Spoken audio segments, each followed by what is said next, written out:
Welcome to the Sisterhood of Sweat. I'm here today with Cynthia Thurlow. Cynthia is a Western medicine trained nurse practitioner, 2 times Tedx speaker, functional nutritionist, and a passionate health advocate for women. She lives in Washington, D.C. with her husband, boys, and her crazy doodles. And I just got finished listening to one of her Tedx talks. She's had 2, you guys, like I said in the bio. I resonated with both of them. So we're going to dive into both. One was on perimenopause and the other intermittent fasting, which is quite the buzz these days. Mm-hmm. I'm really, really excited to talk about why we don't have to be afraid of the M word and why we're saying F aging. So without further ado, I want to welcome the one, the only, Cynthia Thurlow to the show. Thank you so much for having me. It's my pleasure. Yeah, absolutely. So what was it like giving your TED Talk? Give me the deets. The first one was terrifying, but wonderful. To have the opportunity to do a second one was really incredible. I think the unique qualifier about my second TEDx was it was done 27 days after I'd been in the hospital for 13 days. So part of my mental recovery was kind of envisioning what that process would be like and really imagining myself being on the stage, delivering the talk. I'm so passionate about both topics, but intermittent fasting is something that's applicable to men and to women. And, I wanted to be there. I felt like this is an incredible opportunity. I was going to deliver it in my home state where I was born when my father was finishing his doctoral degree. And so on many levels, it was the perfect storm. And the curators could not have been more wonderful and accommodating, although they were very humored that I wanted to still participate given how sick I had been. But once they got me on the phone and got me on video, they realized I was really well enough to do it. And were very gracious about ensuring I was one of the earlier speakers in the day so that I wouldn't be too tired at the end of the day. But it was incredible. I mean, there's something to be said for the TEDx experience, going through it as a speaker, being surrounded by incredibly talented people. You get a little bit of that imposter syndrome when you're surrounded by people that are really pushing you to bring it, to get up on that stage and to really own it and bring it and feel comfortable. And it's very intimidating when you have, a 400 to 500 seat auditorium that you're speaking to. And unlike my first TEDx, which was done on flat level ground, it was, just seats. This was in stadium seating, so I could see all these people. And so trying to stay very centered and grounded and just make sure that I hit all the main points. And the challenge is this. Each TEDx organizer decides how long you can speak for. So my first TEDx, I had all the time in the world. Second one, it was 12 minutes. 12 minutes sounds like a lot of time. It's not. And so the clock was at 40 seconds when I realized I had probably 2 or 3 more minutes to speak. And so I had to mentally click and change gears so that I could jump forward in my talk to make sure I didn't go over much. And that was definitely, I always say that was the challenge. No one in the audience knew that I had skipped over content, but I had known. And I was hoping that when it all came together that it was going to sound very cohesive and powerful. And obviously it's resonated with a lot of people. And for that, I'm very grateful. Oh yeah. You guys will have to check out her talk. I'll definitely put the links today in the show note. It's what's really funny is I told my husband I said, oh, I'm having a podcast today. It just happened. We decided last minute we're going to do it. And I got to rush home from my gym. So he's like, okay. He's like, I've listened to some lady last night talking about what you're talking, the subject. Oh, funny.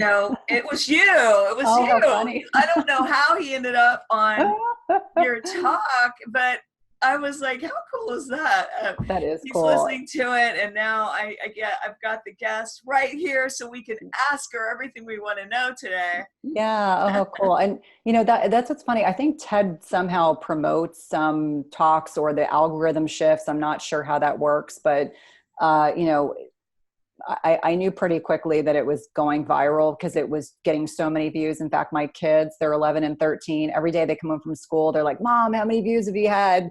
And so I always remind them, I'm like, it's not about the views, guys. It's about the impact. How much impact can we make? How many people can we change their philosophy, their approach to eating, in a way that is, free, flexible, accessible. I mean, and that to me is the true gift. If I'm able to reach more people and inspire them to make, a simple change in their lifestyle that could impact them profoundly, then I know it's absolutely worth it. And that's really what it's about. So, but what a interesting coincidence that happened with your husband. I know, it was like, it was bizarre. I was like, Yeah. okay, that's totally Kisma.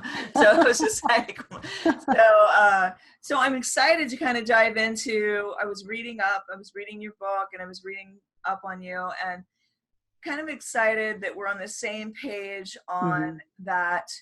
I think women fear hitting the big M, menopause, perimenopause. They fear aging. They fear that it's not going to go well, that they're going to have, menopause belly, that they're going to, somehow not be relevant. They're going to be invisible. They're going to disappear. But I am in agreement with you that that doesn't have to be the case. And I'm excited to listen to why you think that is. Yeah. Well, it's interesting. So 4 years ago, I moved into our current home. And at the time, in my typical fashion, and this is the way my life had been for a very long time. I worked a very demanding job. I worked for a very, very successful cardiology practice locally. So lots of intellectual stimulation. My husband travels a lot. I love exercising and did it intensely. And I probably was a little too low carb and I wasn't getting enough sleep. And, that might be okay in your 20s and 30s, but when you get closer to perimenopause, that 5 to 7 years preceding menopause, game changes. And so I hit perimenopause, it's like I went into a wall. All of a sudden I went from being this super fit. I was proud of how fit I was. I liked how I looked. I was able to do, crazy things with my body in the gym, to all of a sudden I couldn't get out of bed. I was really tired. I suddenly started getting a lot of, fat around my abdomen, which was not my norm. Every time I ate, I didn't feel great. Yeah. And so that was the, deep dive rabbit hole of trying to figure out what was going on with my body. And I always like to remind people of this, even though I'm a Western medicine trained healthcare provider, even though I went to a top university, I had never heard the term perimenopause, never heard it, didn't know what it was. And so once I figured out, in conjunction with my healthcare provider, what was going on, it took 2.5 to 3 years to get back to where I was. And let me reassure you, it doesn't have to be that long for everyone, but it was a rabbit hole of trying to figure out what was going on.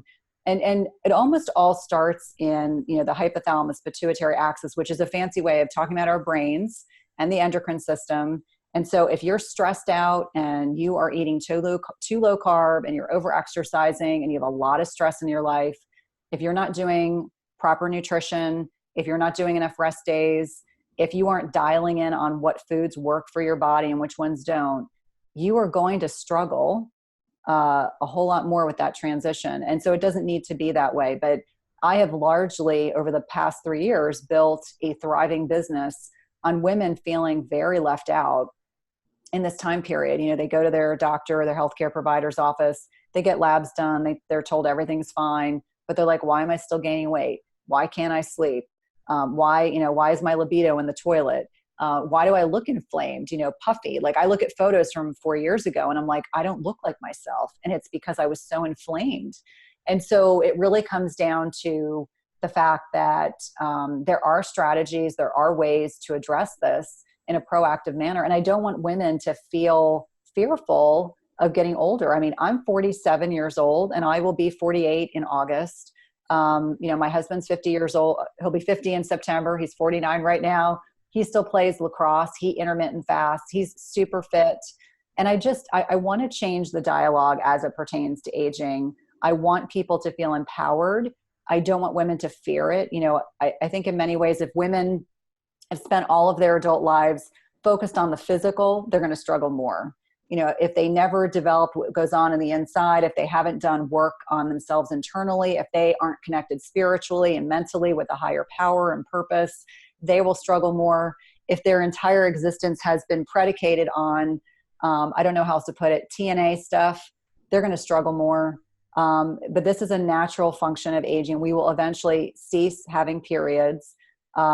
Things will change, but that doesn't mean that they have to be in a way that you can't still feel sexy and vital. You know, I use the term your inner goddess. We all have one, but I don't want you to lose your inner goddess. I want you to take it as an opportunity to be educated. So if you're in your 30s and you're heading towards perimenopause, or if you're in your 40s and you're already there, or you're, menopausal, I just want everyone to know there are strategies you can use that can make that transition so much easier. And then you can help inspire more people. I mean, that's what I'm all about. It's like, let's just inspire one another to not look at this as a negative. I know that, society tends to focus on, when young women start menstruating and when they need contraception and when they want to get pregnant, or if they're dealing with infertility in the postpartum period, and then women stop becoming as relevant. And so I just think that that's an opportunity for, women like ourselves to be trailblazers and, ensure that, we inspire in another generations, either behind us or right where we are.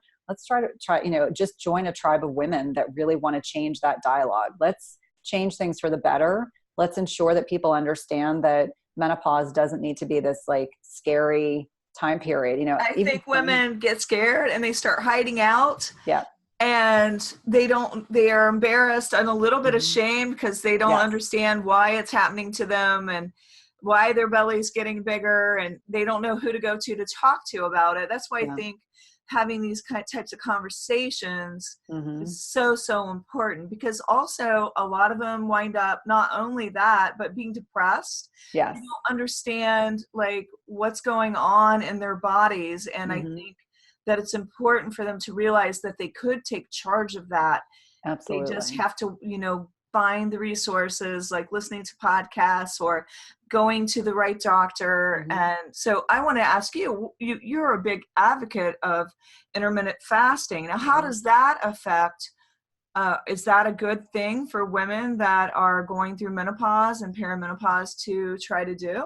Yeah, I mean, I think it's always on a case-by-case basis. I would say overwhelmingly yes, because one of the things that starts to happen as we are, aging, as we have less estrogen, we're not as hungry. We can have delayed gastric emptying, meaning our digestive system will not be emptying as readily.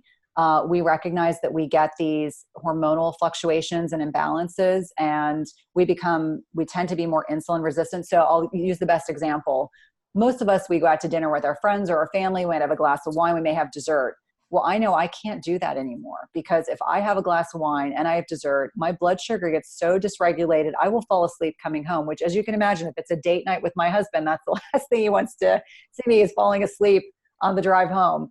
But the point being that we have to change the way that we look at food and our relationship there. So I do feel that intermittent fasting can be, I use the term game changer, can be a game changer for women. Meaning, if you employ intermittent fasting in these years where we need less calories anyway, where we know that our blood sugar, we struggle to maintain our blood sugar anyway, where we know that we're getting fluctuations before we go through menopause between progesterone, estrogen, and testosterone, it's a way that we can address this proactively. And yes, women can be in menopause. I'm not there yet, but I'm closer to that than not being. I'm not there yet, but I have many, many women who are menopausal that are starting to see some positive net impact. Now, does it mean that it fixes everything? Absolutely not. There's so much to weight gain and inflammation that can be contributory. So you really have to chip away at it. But I do feel that it's a really, really critical component to healthy aging. If you look at the studies on, there are the Japanese in Okinawa, and why they have this incredible longevity. It's because they literally restrict their calories, not so that they're starving. That's an important distinction. We're not talking about starvation. We're not talking about depriving our body of nutrients. We're talking about one less meal a day, people. It is totally doable. But if you look at the studies in longevity and aging, restricting your calories has profound benefits. And I try to touch a little bit on the science in the TED Talk, but it's really hard. I'm laughing because my 13-year-old keeps texting me because I didn't put enough food in his lunch. So if you're hearing the ping, that's he's why. hangry. He's hangry. He is. Well, he's 13. I don't know if you have anything. Sorry, I'm just texting him back. It's one of those things where you just have to try it. Is it for everybody? No. And I delineate in my TED Talk about the people it's probably not ideal for. There's always exceptions. If you're someone that's really struggling with, blood sugar problems to begin with, maybe you're a diabetic, probably not the best strategy. If you've got an eating disorder, and I see a lot of women that have eating disorders, and that will fuel those tendencies.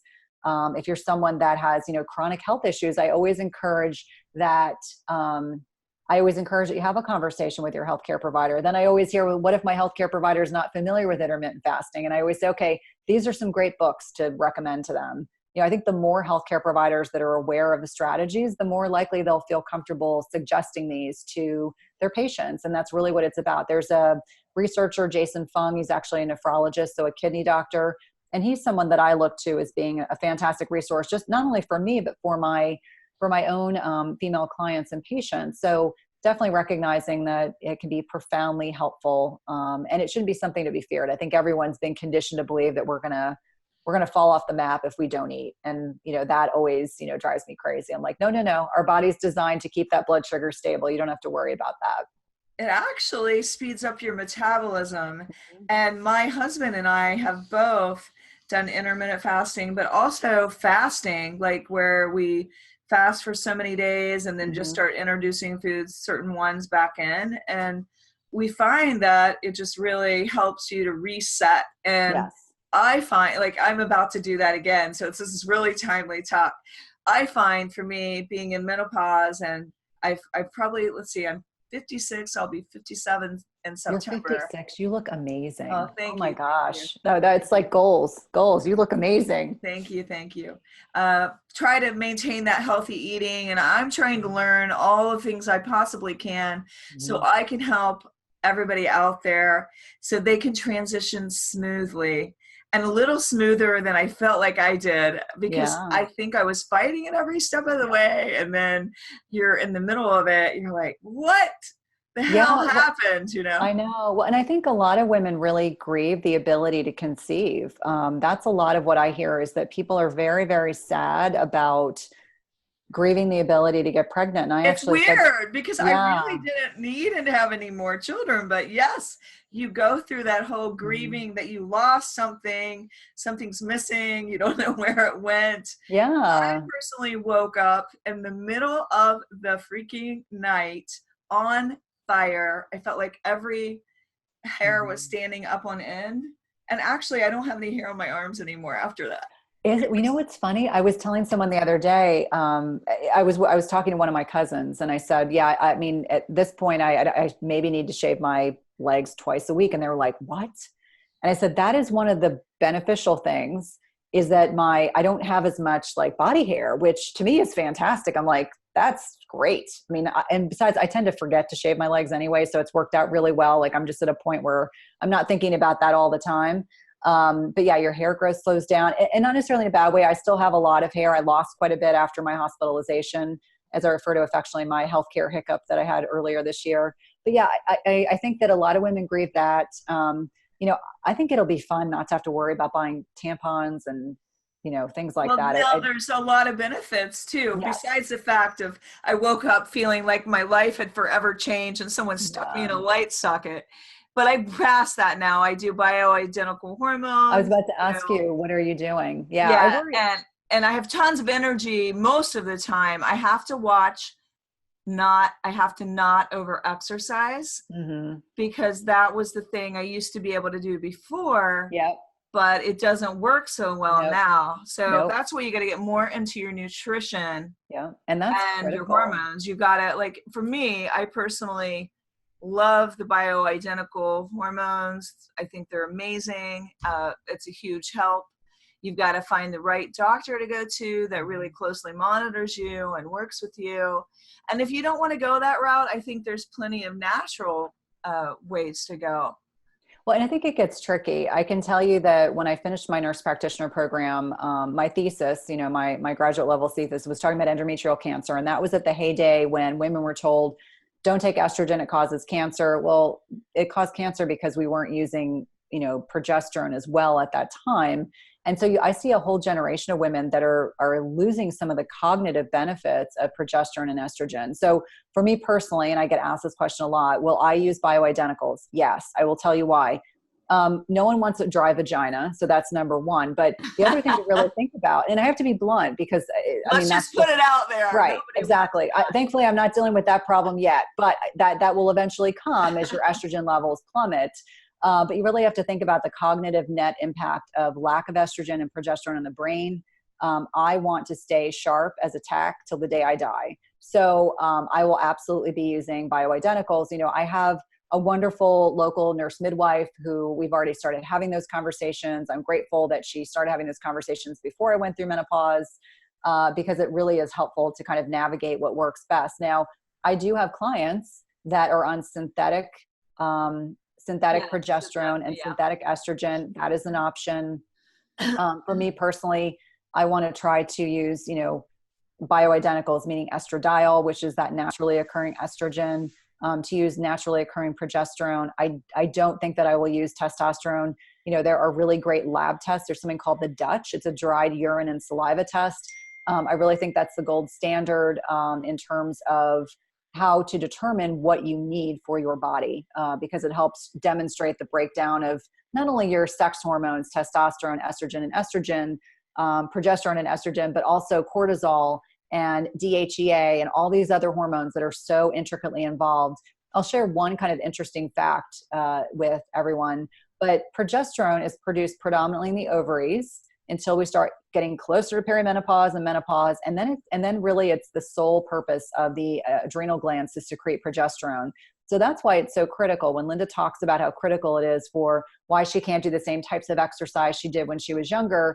It's largely because our adrenal glands are designed to be an emergency backup system. But if we're constantly tapping into them and we're not doing enough things to support kind of the rest and repose side of our bodies, it really overtaxes them. They get, I always say they kind of get grumpy. And so we want to do everything we can. That's why for me, I don't do as much intense exercise in terms of cardiovascularly, but I do HIIT, I do Tabata, I strength train, I do lots of restorative therapies. I do bar class, I do yoga. I do a program called Solid Core. I'm not sure if you have that where you are, but it's probably the toughest core workout I've ever had in my entire life. What is the name of it? Solid Core. So it's almost like Pilates on steroids, but you're almost on a reformer, but you're constantly engaging your core. And so those are the kinds of things that you can do that are not going to completely derail all your hard work, but also those rest days. I don't know if you see this a lot, Linda, but I see a lot of women who they start gaining weight and they think they need to restrict their calories more and work out harder. And, that doesn't always benefit them long-term. That can be problematic for sure. Well, I think what happens is their cortisol begins to raise because they don't have estrogen anymore. So then your cortisol will raise if you're overdoing it. Before it might not have done that. And so then you seem to notice around the middle. And I know you were talking about estrogen dominance. Some people think that means they have too much estrogen, but not necessarily, right? Yeah, it's a relative imbalance. So again, perimenopause, your progesterone is typically what you'll produce less of to begin with. And then you'll get this relative imbalance between estrogen and progesterone. And it's not necessarily that you have tons of extra circulating estrogen, but it means that you now have this imbalance. They're meant to be kept in check, kind of yin and yang.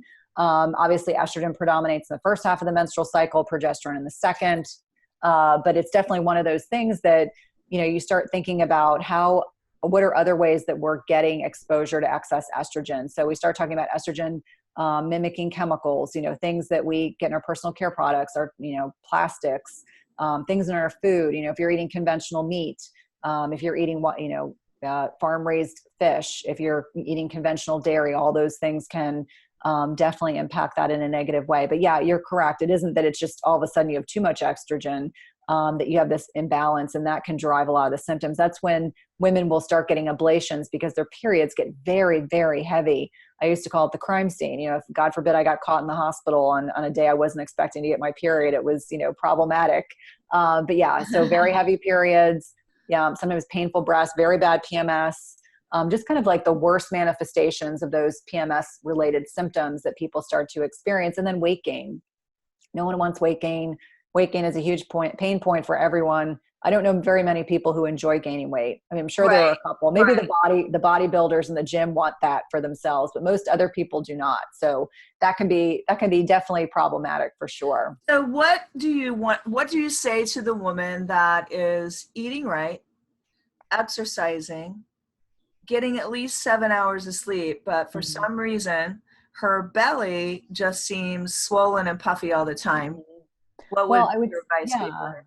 No. So, my first concern is if someone's got a swollen belly and they're having all those symptoms, making sure you've got a thorough physical examination to make sure there's not a significant reason why that's happening. If they've ruled out that there's not an underlying significant medical issue, then you need to look at food sensitivities. Then you need to look at gut health. Then you really need to dial in on what types of, because when someone telling me what their diet's like and then actually looking at it on paper, sometimes they're very different. I find that most women in their 40s need to cut out the big inflammatory foods, processed sugars, gluten, grains, dairy. I know those are not popular recommendations. However, if you want to give your body a chance to de-inflame or to be less inflamed, that's oftentimes something that you really need to consider. That's usually where I start. So testing, really dialing in on the food piece, oftentimes doing a very targeted elimination diet, and then really honing in on the sleep quality, sleep hygiene. Are you getting off electronics? Are you sleeping in a cold, dark room? Are you wearing blue blocking glasses so that you're not impacted by the blue light emanating from electronics at night? Are you doing things that you love? This is a time in a woman's life when it's really absolutely crucial that she derive joy from something other than just her kids or just her spouse. Whether it's reading, finding a hobby, connecting to a higher power, meditating, gratitude journaling, grounding work. I mean, I could go on and on and on. You have to invest in you. If you don't invest in you, you're not going to be successful. So only then, when all those things have been looked at, also doing, potentially looking at a Dutch test, when all those things happen, then we typically start seeing improvement. But the strategies that we use in our 20s and 30s for losing weight, it's not the same as we get older. It really isn't. I got an interesting message on Twitter this morning. There was a woman who's in her 60s who told me she's, very fit and doing really well. And she was upset that none of my statistics in my talk talked about people in her age group. And I said, I meant no offense, but we only get so much time from the TEDx organizers. And I had to focus in on one, 40s to 50-ish kind of age range, but it's really applicable. There will always be outliers. There are always going to be people who defy the odds. What I find though is more people don't realize how much food they're eating or the quantities, or it could be they're eating lots of inflammatory foods. It could be foods that are healthy that are inflaming their body. So it's really about, targeted personalization. So that's what I would say is my long-winded explanation. How do they figure out what's causing inflammation in their body? So this is where I would do food sensitivity testing. I would do targeted stool testing. There's a DNA-based stool test called the GI map. I feel like it's the gold standard for what's available for healthcare providers to use with their patients. When I look at that, we find underlying reasons. H. pylori infections can cause a huge amount of bloating. Looking, is there candida, which is, yeast? Is there a parasite? Do they have worms? Is there an imbalance? I always say, dysbiosis, a really great analogy is there are weeds in the garden. All of those things can contribute to those issues. So it's super, super important to, do a deep dive into what might be going on. So working with someone that has that specific training and does a high volume of those tests so they're proficient in interpreting them. That's really key. You can, for example, the Dutch is a complicated test. I took a specific class. I worked with it for a year before I started offering it to my females. But there are lots of people out there who don't know how to interpret the test. The test is only as good as the person that can interpret it. So you want to make sure you're working with someone that is proficient at being able to look at the nuances, provide, really relevant recommendations, and be able to guide you in a way that can be beneficial. And also, the other piece is working with a healthcare provider that's, that works with your age group, but also working with a personal trainer or someone who's knowledgeable about your age group. Someone said to me the other day, it's a friend of mine on social media, she said, I don't want, and this is no disrespect, any well-meaning 30-year-old personal trainers, but I would just want to make the point. She said, I don't want to be told by a 30-year-old who is not going through what I've been through that they understand why I've gained weight. It is not about not eating a good diet. It is not about not exercising enough. It is all about hormones. Right. And so you really have to understand hormones in order to make those recommendations and to be able to be sensitive to that. Oh, absolutely. Oh my gosh, you're preaching to the choir today. Good. Good. So where are you located at? I'm in Washington, D.C. I'm in the suburbs, but I work with people virtually all over the United States. So And you can run these tests. Like if I wanted to Mhm. sign up and I want to do the Dutch test, you Yes, could do this with me. yes. Oh, wow. Okay. So Yeah. where is the information for that? So you'd have to set up a discovery call, Okay. which first and foremost, that gives us both an opportunity to talk to one another. I want to hear more about what's going on with you, what your pain points are. I spend about 30 minutes just going through that form. And then if we decide that, working together is the next step, then, I write up a contract. We talk about what is involved. I do 6-month packages for my female clients. And then I give a very detailed account of what that involves. There's a lot of value there. And then, once once an invoice is paid, then we can order test kits and move forward. But yeah, it's really exciting, really insightful. I've got a new client that I'm working with tomorrow, and I told her she's been very frustrated with being inflamed and feeling, just really down on herself because she's gained weight. And I called her yesterday and I said, we've got answers. This just with one test, I can see the direction that we need to go in to help support her body.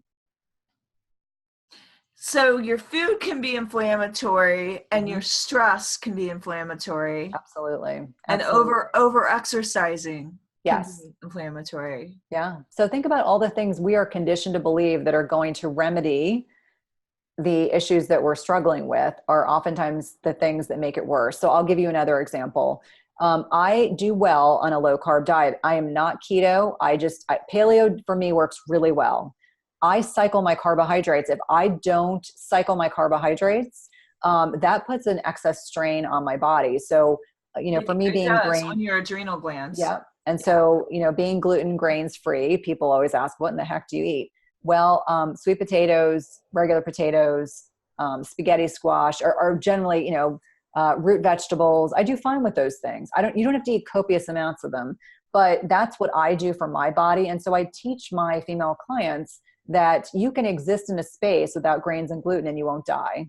For Oh, me, it just right. works. Absolutely. You Yeah. will not die. But I'll tell you one thing, the women that I see that do really well in perimenopause and beyond don't eat gluten, generally don't eat grains, and don't do dairy. And I know that blows That's me. everyone's minds to hear that, but the That's women me. that look amazing, the women that I look to, like you, that have already made that transition, they have a pretty pristine diet. I can't get away with eating the way I did 10 years ago. Not that I ever ate really badly, but I can't. I just can't. If I want to look a particular way, if I want to be as fit as I like to feel, if I want to be as strong as I want to be, I can't do any of those things. And that's okay. I accept that. I don't feel like I'm missing out in any capacity because there are plenty of other wonderful foods I can eat instead. And there it is. You have to choose which one Mhm. you rather, it's like you have to decide what's more important to you, eating the bread and Mhm. drinking excess wine, or feeling good every day and Yeah. fitting in your clothes and, just, I guess, the overall health. Yeah. And I think it does come to that at a certain point when you're Mhm. aging, because Yep. when I was younger, I could stay up all night, go Mhm. out, party, get up in the morning, have my best sales day Yep. ever, Yeah. and not even feel anything like Yeah, it. you're invincible. In fact, I was talking to my best friend from high school this morning while I was making this drive into the city.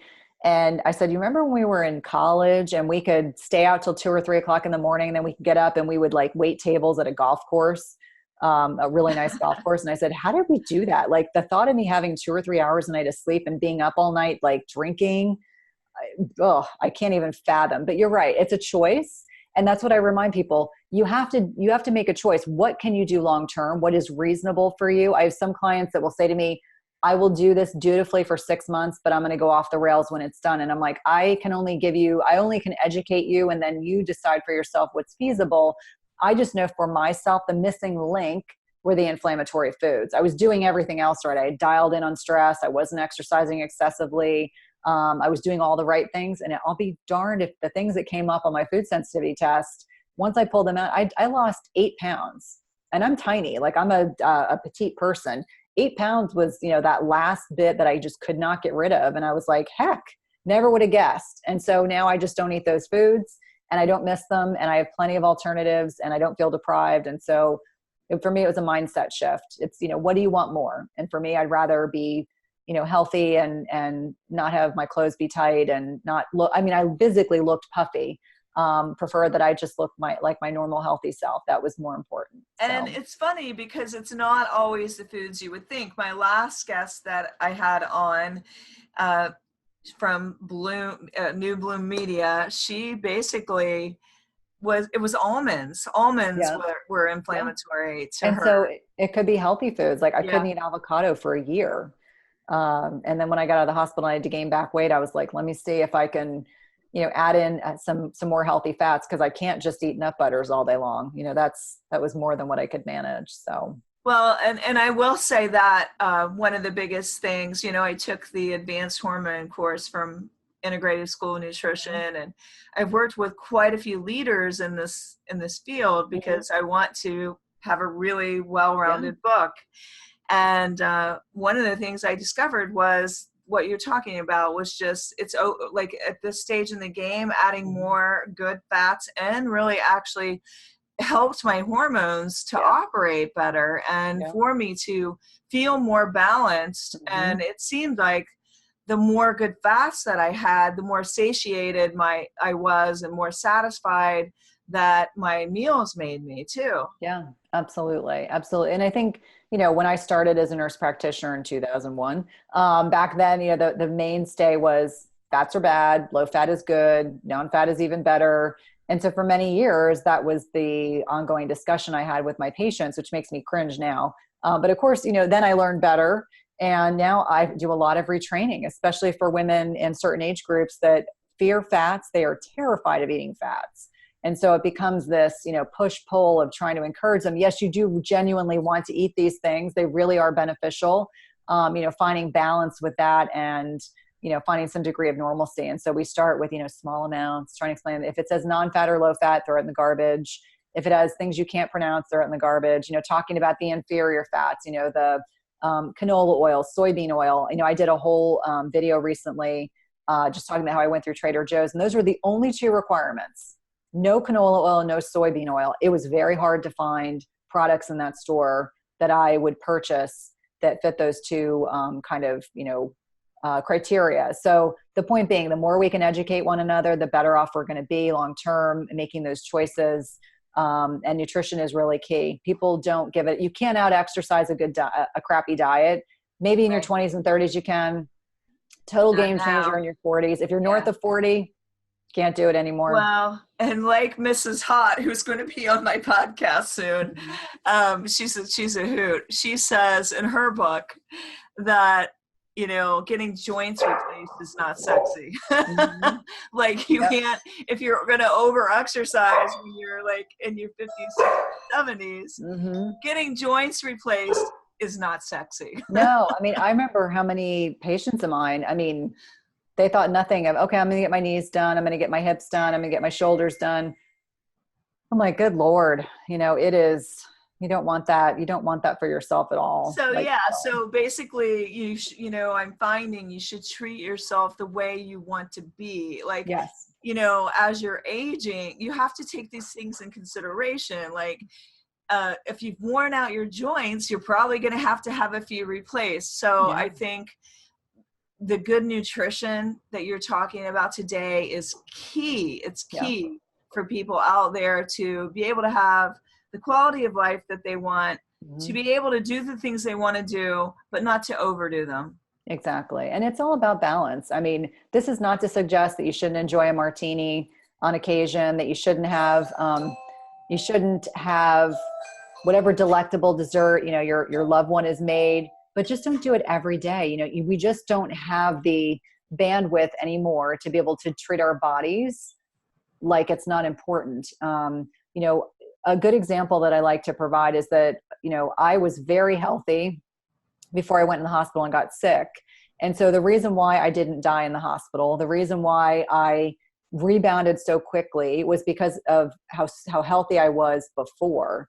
And so I always say, use that as a barometer that everything will get a little bit easier if you take good care of yourself. A pound of prevention is worth the cure. I mean, it is so worth it. Like, I truly believe the reason why I got sick was to really help inspire other people to recognize you can be healthy and still get sick. Absolutely. But you will not rebound the way that I did. When I spoke to my surgeon at my follow-up after I had my appendix removed, the first thing she said was, if you were the average 47-year-old, you would have had a very different outcome. If you were the typical diabetic, smoker, obese, you would have been in the hospital longer. You probably would have gone to rehab. You wouldn't be doing all the things that you're doing right now. So I think that it's really, really imperative to, make that determination, to make that decision to take better care of yourself. And I think we need to focus less on pills, and we need to focus more on the things that truly are the most important, focusing on taking care of ourselves, honoring our bodies with good quality food, moving our bodies daily, and getting good quality sleep. I always say those are like the triad. If you get those things down, you're doing pretty well. So. Yeah. And I've been diving into your book a little bit. Was it Primal Eating? Primal Eating. Yep. Yeah. So how is this different from, I noticed you don't count calories, which I highly believe in. Yep. And you don't food journal. I love that. But yeah, my clients would love that. I make them journal when we're first starting out, just so I can see what they're eating. But so what is the difference between primal eating and paleo? Like, okay, so the book Primal Eating is really focused on ancestral health, really going back to how did we move our bodies? How did we live our lives many thousands of years ago? And so the difference is overall is that in Primal Eating, our book, we're talking about things like eating seasonally. We're not designed to eat strawberries year round. Let's be honest. We still eat them. Our fruit is designed to be as sweet as possible. It does not look or taste anything like the fruits that we used to be able to pluck off a bush.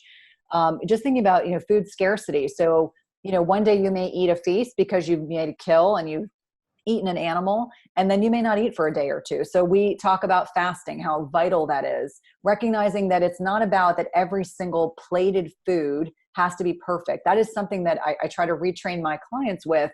Every meal does not have to be the perfect amount of healthy fats, the perfect amount of carbs, the perfect amount of protein. It's what we do overall that is really critical. So you may have one day where you eat more protein and healthy fats. Next day you may have more carbs. That's okay. I really believe in intuitive eating, but getting back to the book, it's really talking about variation, seasonality, eating locally. Again, I talk about that strawberry. We even include some of the top foods for in terms of lower sugar levels for fruits, the ones that you should eat. I got a lot of flack on Twitter because I was talking about how mangoes are something that we really shouldn't focus on, but they're very sugary and they're more sugary than they should be. They're designed to be as sweet as possible, so they're more intoxicating. But it's really getting back to looking at food as fuel and not as comfort. The distinguishing characteristic, I would say, when we compare ancestral health eating versus primal is we're not talking about processed foods. We're not talking about dairy. We really dive into the fact that grains really should be avoided. A lot of these plant-based foods are designed to not be ingested. We talk about lignans. We talk about lectins. We talk about these things that sometimes make nuts and seeds hard to digest.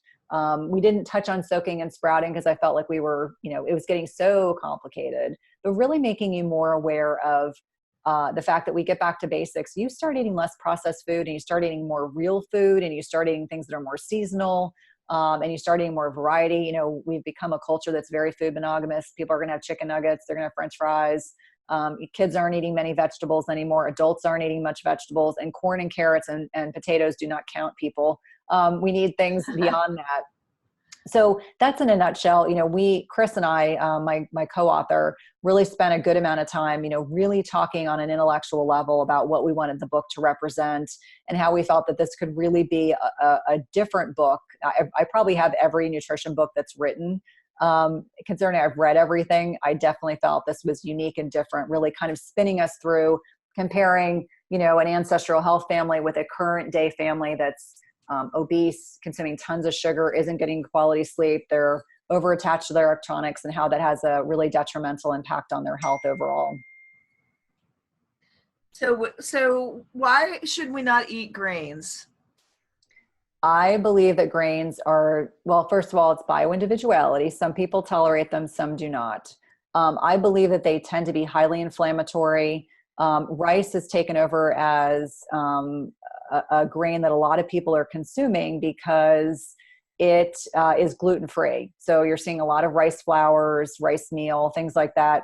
Well, you start looking at the soil that rice is grown in, it tends to be higher in arsenic. So you're getting, all this arsenic exposure, heavy metals, things like that. So as a rule, I think it goes back to bioindividuality. I do find that most people are highly inflamed by grains. So it's really on a case-by-case basis.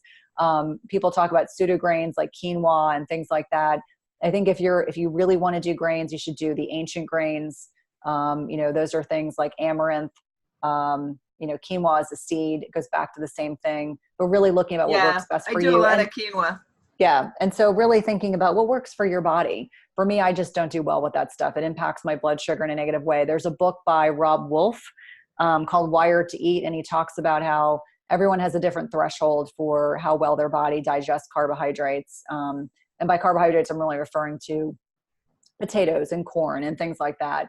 And so that's kind of an interesting deep dive. If someone really wants to push the grain issue, I encourage them to read that book. Do your own research, guinea pig yourself. For me personally, I just don't tolerate most grains. So I just don't eat them. It's much easier that way.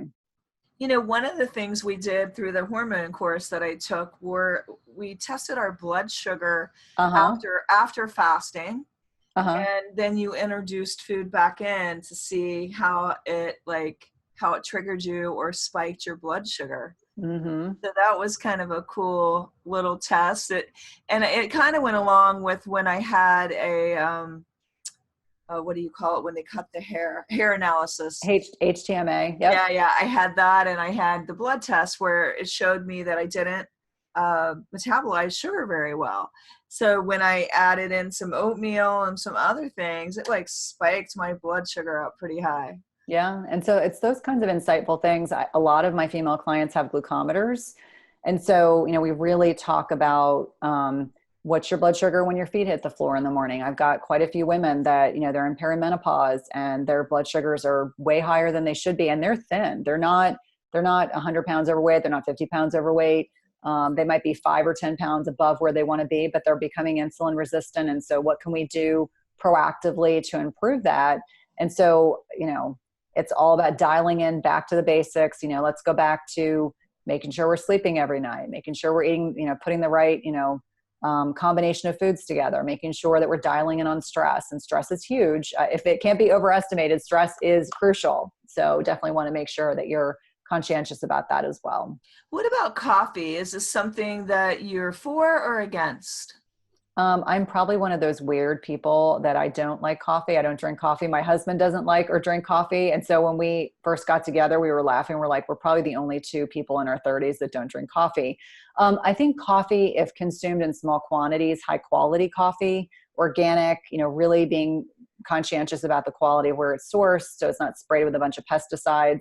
I think a small amount is fine. If you're someone that needs to drink coffee all day long to function, you got to dial, what's going on? That's the question. If you're addicted to caffeine, why do you need all that caffeine? Does it put more stress on your adrenals? Absolutely. Can it dysregulate your blood sugar? Absolutely. Can it make it harder for your hormones to work properly? Absolutely. So I think it goes back to, if you say to me, I have 4 ounces a day, I enjoy it. I savor it. I don't load it up with a bunch of junk in it. I always get that. Can I put sugar and cream in my coffee? I'm like, well, it's not ideal. But yeah, so my personal philosophy, I don't drink coffee. I don't like it. I don't like the taste. But when clients really enjoy it, I always say if it's high quality coffee, you're not putting a bunch of junk in it and you're not drinking it excessively. If you tolerate it, then that may be feasible and reasonable for you, but it all comes back to what works best for you. And on alcohol, I know you said not for you, but can you give everybody just a quick general idea of why? Okay. So I do occasionally have alcohol, not excessively. And so I may enjoy a potato-based vodka martini. I may have a glass of wine, but not excessively, because for me, it dysregulates my blood sugar and I just feel crummy. And I don't make good food choices when I drink alcohol. It's just a given. So the long and the short of it is, for women that are in perimenopause and beyond, it can dysregulate your blood sugar. That's number one. It's extra calories. That's number two. Number three, it typically tends to be alongside not making good food choices. So I know if I have a glass of alcohol, I'm more likely to eat foods that I wouldn't normally eat. And so I'm trying to swap my 11-year-old out. I will generally consume foods I wouldn't normally eat. So I think it kind of primes you for making food choices you might not otherwise do. So that would be, and it's, the amount of calories and the amount of sugars and, I kind of added up in my head, okay, if I'm going to have alcohol tonight, then I'm going to be really pristine about everything else that I'm eating. And that's just what works well for me, that system. And I generally will encourage clients, if they're looking for strategies, make sure you don't go to an event with an empty stomach. Make sure that you've got some protein and some healthy fats in your stomach. Don't just go after the corn chips and the dips and wondering why seemingly you just eat, because there's no it's empty food. It's totally empty food. Well, I have enjoyed this conversation so much today. I wish you lived closer. Yes. And I really am going to look into some of your testing. It sounds like a game changer for people. Absolutely. And it's really, for me, I think it's profoundly insightful. It can fill in the gaps. I had a client tell me recently, she was describing me to someone else. She said, Cynthia is a detective and a sleuth. And I said, okay, that's really nice and confirming to hear that.